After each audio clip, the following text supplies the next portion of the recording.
This is Senator Cantu. I'm speaking on the authorship for item F10, the SCAR Act. From Syria to South Korea to Iraq, American foreign policy has been defined by the troops we leave in these countries.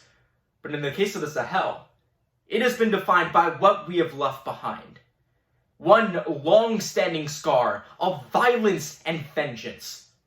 It's time that we take steps to heal these wounds and pass my legislation to reform our counterterrorism operations. To understand why reform is so crucial, it's important to first analyze why our current operations aren't effective. That comes down to the priorities that we have set in the region. The Nordic African Institute in November of 2018 points out that right now, the United States, the United Nations, and the European Union are all focusing on security military operations to combat terrorist organizations in the G5 Sahel, such as Boko Haram.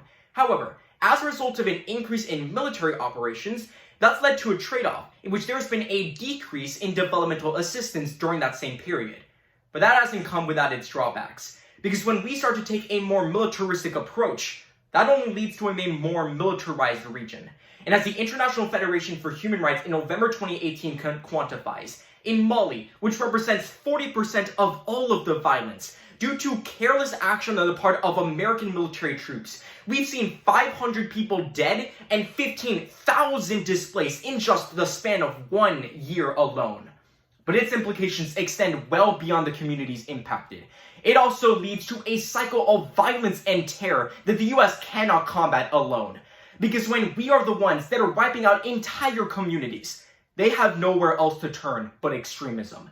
And as the Hoover Institute points out in September 2017, as a result of these trends, an increase in American military operations in the region only leads to an increase in anti-American extremist terrorism, leading to rising instability across the region.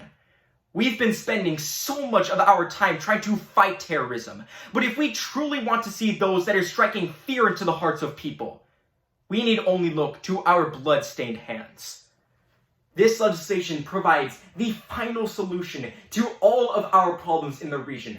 That comes through all of the implementation mechanisms that solve these issues. Section 2D scales back all of our military presence in the Sahel, thus ensuring that the abuses that defined American policy in the past can no longer prevent progress in the future.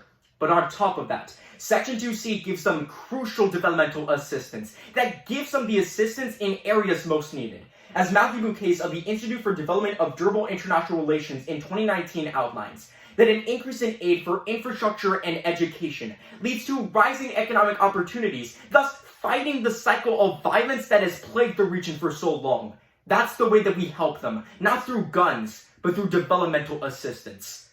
While the scars that we have left behind may never truly heal, we need to take action so that we don't deal them the final blow.